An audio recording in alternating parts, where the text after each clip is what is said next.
A softer-than-expected U.S. labor market report came out on Friday. A summary: non-farm payrolls increased 73,000 in July-May. June payrolls revised down by 258,000. Unemployment rate rises to 4.2% from 4.1% in June. U.S. employment growth was weaker than expected in July, while the non-farm payrolls count for the prior 2 months was revised down by a massive 258,000 jobs, suggesting a sharp deterioration in labor market conditions that puts a September interest rate cut by the Federal Reserve back on the table. The Labor Department's closely watched employment report on Friday also showed the unemployment rate rose to 4.2% last month as household employment declined. Labor market resilience has shored up the economy amid headwinds from President Donald Trump's aggressive trade and immigration policies. The news hit markets and affected most asset classes. The euro had a reversal against the US dollar after some days with dollar strength. Wall Street had a sell-off. The Nasdaq 100 was down almost 2%. Gold had a big reversal after some days of weakness, up more than 2% on the day. BTC USD is hovering around 114K on Sunday. The trade agreements made so far: US-EU Trade Framework Agreement announced July 27, 2025.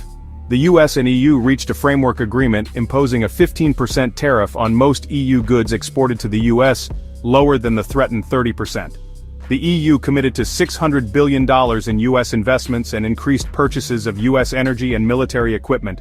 Discussions continue on non-tariff barriers for automobiles and agricultural products. The US-Japan trade deal, announced on July 23, 2025, Japanese exports to the US. The US imposes a 15% tariff on Japanese goods, reduced from a threatened 25% tariff set to take effect on August 1, 2025. This includes automobiles and auto parts, which account for over 28% of Japan's US exports. The auto tariff is a reduction from a previous 27.5%, including a pre-existing 2.5% tariff. US-China trade agreement, announced May 12, 2025. This preliminary agreement involves mutual tariff reductions effective May 14, 2025. China agreed to suspend its 34% retaliatory tariff for 90 days, retaining a 10% tariff and remove non-tariff countermeasures. The US suspended its 34% reciprocal tariff for 90 days, maintaining a 10% baseline tariff and other pre-existing duties. Both nations committed to ongoing negotiations to address trade imbalances. Talks continued in Stockholm during the week. US-Vietnam trade agreement.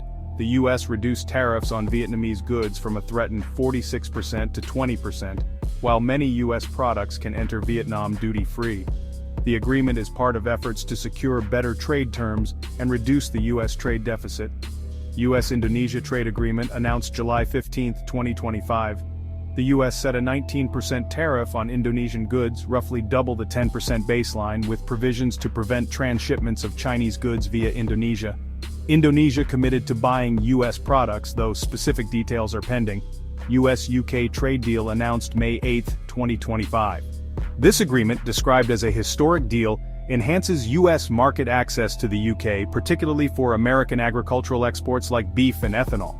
The UK agreed to remove a 20% retaliatory tariff on US beef and establish a tariff-free quota for 1.4 billion liters of US ethanol.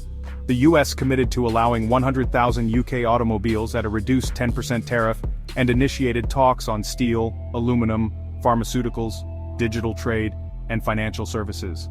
A 10% baseline tariff on UK goods remains, consistent with the US's universal tariff policy. UK-India Free Trade Agreement announced May 6, 2025. The UK concluded an FTA with India, described as a significant economic win. It includes tariff cuts to facilitate UK exports and cheaper Indian imports for UK consumers. The agreement covers 27 chapters, including goods, services, digital trade, and procurement, but lacks progress on legal services. A separate bilateral investment treaty is under negotiation. US President Donald Trump on Friday said he had ordered 2 nuclear submarines to be positioned in the appropriate regions in response to remarks from former Russian President Dmitry Medvedev about the risk of war between the nuclear-armed adversaries. Security analysts called Trump's move a rhetorical escalation with Moscow, but not necessarily a military one, given that the United States already has nuclear-powered submarines that are deployed and capable of striking Russia.